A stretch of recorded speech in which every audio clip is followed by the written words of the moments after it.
I think we're ready to begin. So I'll just point at people who come in late and laugh. If you're expecting a hands-on demo of Azure, you're in the wrong place. Basically what this is a kind of what you don't know about Azure, not SQL Azure, about Azure as a platform in general. So there is quite a lot more to Azure than just SQL, as it says on the slide. Hey look, fancy button to go forward. I feel professional with this. So Azure is made up of a lot of different components, and they were produced by different teams, and that does kind of show. They're working on making it of a more uniform platform, but that's a gradual thing that they're doing over time. So it's kind of a thing that was cobbled together out of lots of different bits that lots of different groups were making, from what I can understand. So you've got a storage system, which is actually quite large. You've got a content distribution network, which basically is a distributed way of doing storage, for example, iPlayer or something like that. You've got SQL Azure, which most people in Redgate will be familiar with. You've got roles. These are basically your stuff that actually does stuff. So you've got two main types of roles. You've got your worker role and you've got your web role, and I'll go into those later. You've got the app fabric, which is a kind of bunch of useful utilities that don't really fit anywhere else. Some of which are quite cool, actually. And you've got the marketplace, which I don't think I go into at all, but basically it's a way for you to sell your Azure applications and put them somewhere where people can buy them and have a look at them. So the way I've structured this session is I originally did a bunch of slides that were ripped off Microsoft's Azure Training and discovered that it was actually pretty rubbish. So what I did was I redid it all based around the mind map of what Azure is. I can give you this mind map after the talk, but the thing really here is that this bit up here is what most of you will know. This is SQL Azure. All the rest is what actually Azure contains. So you have things like federations, you have your worker roles. All this side here is storage. Storage is quite a large part of Azure, and there's some very neat features in it. So basically, the slides are more or less a copy of this mind map in sequential order. So it's 77 slides of death by PowerPoint. Right, what is it? Azure is made up at the moment 6 main data centers. The main thing about them is their load balancers. The load balancers are really clever. So the load balancers balance tasks between the racks. Obviously the racks contain computers and the computers contain virtual machines. There's very, very clever storage stuff going on. There's some good SQL Server stuff going on. And in fact, the Denali release of SQL Server is primarily going to be a release for Azure. So rather than Azure being the poor child, Azure is actually driving the Denali development. And so instead of having a separate branch, it's on the main branch now. And also a bodged Windows Server 2008 R2. So that's basically what all your worker roles are under the covers. They're a custom branch of Windows Server. Right. Well, why would you actually ever want to have a cloud system? Yeah? So I may be preaching, I know there's quite a few people who are like, well, cloud is just a bunch of servers, I can buy servers a lot cheaper. There are a few main scenarios where it really starts to work for you. So, for example, a spiky load. So if you have a load, for example, that does that throughout the day. So you can have your one server for most of the day and it'll be fine. But say, for example, it's, I don't know, the cricket scores on the BBC website. Then at that point in time, you might have to scale up to many, many servers just to see, England beating India, for example. But you only actually need servers for that range of time. So if you actually bought your own servers, you would have 99 servers sitting there doing nothing for most of the time. So again, cloud is very good for that kind of use. One-use systems. So for example, you need a lot of processing power, but you don't need it very often. PST importer is a good example of that. So you want to actually import all of your PSTs into Exchange. It takes a lot of processing power, but you never want to do it ever again. So you just deploy a load of machines, let them get on with it. When you're finished, you shut them all down and you walk away. Predictable usage patterns. So, for example, the Redgate website goes on a weekly cycle. And at the weekends, the traffic is about 1/5 of what it is during the week. So we can know that if during the week we're going to need extra capacity, we can just buy that extra capacity and then turn it off when we don't need it. Unearned popularity, the classic Twitter fail whale. So if you're starting up, you don't have big overheads. Azure has basically no overheads to start with. You just give them your credit card and they start billing you. But you can then actually ramp up very fast if your service takes off. So, your service could start off and then trail off and die, or your service could start off and go up through the roof.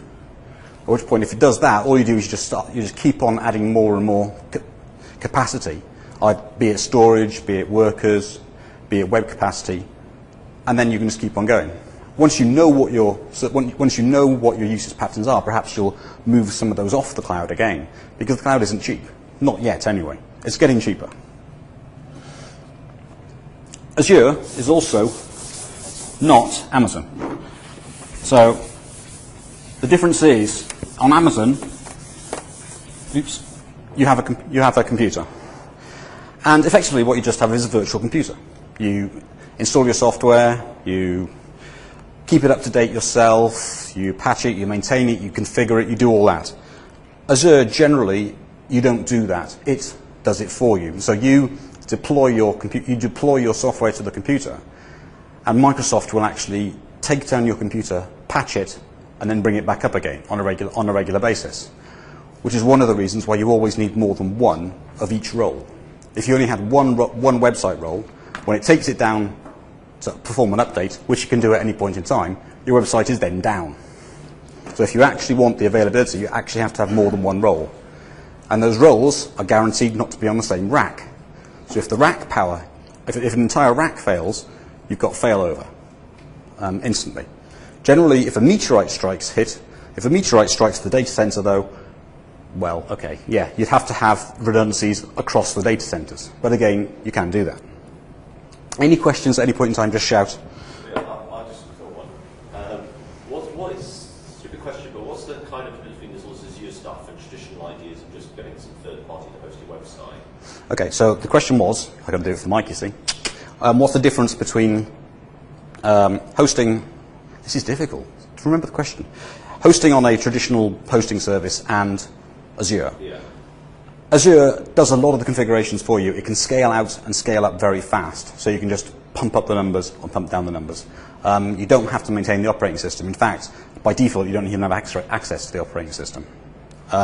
It's more of a platform on which you build things rather than, it's rather a system that you build things on rather than the platform which you actually have access to.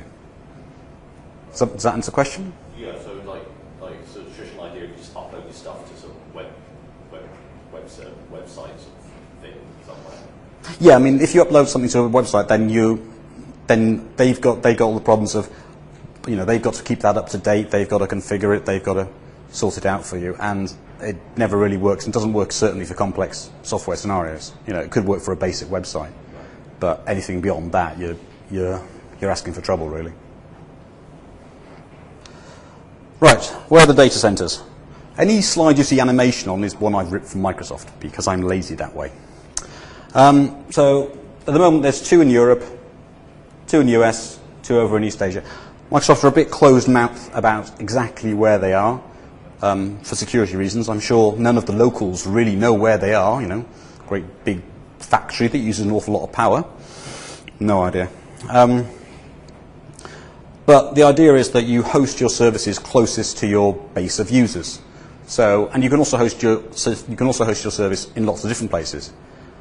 So if you want to have services that are both in the US and Asia, you can, so that the people who are in Asia can use the Asian service, and the people who are in the US can use the US service, so their ping times are much better.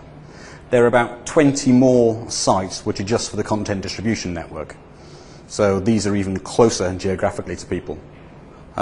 I think I will have a couple of slides on the CDN later. Cost. It varies. So, it can start from 5 cents per hour for a very small instance. And I mean, I could go into this, but I'll probably keep on bouncing back to this slide as we get to the different features.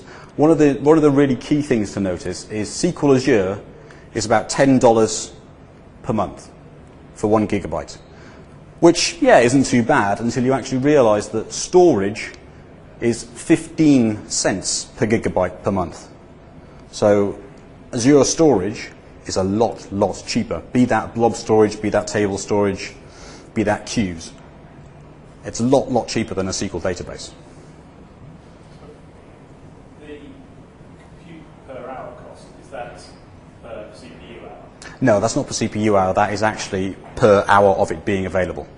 So effectively, you can pay for more and more of a virtual machine, but I think the extra large instance, 96 per hour, is actually basically you're the only thing on that computer. It's a multi-tenancy system, so if your process goes out of control, if your system goes out of control, it can shut you down in order to not affect the other people who are also running on that same physical computer. So the load balancers in Azure, that's where most of the intelligence lies. But if you're not actually using the processing power, You're still paying for it, yeah. So you're paying for the number of instances that you have running. Which is one of the reasons why if you scale up and scale down, you have to actually shut your instances down, otherwise you're charged for them, because they're there ready to run at any point in time.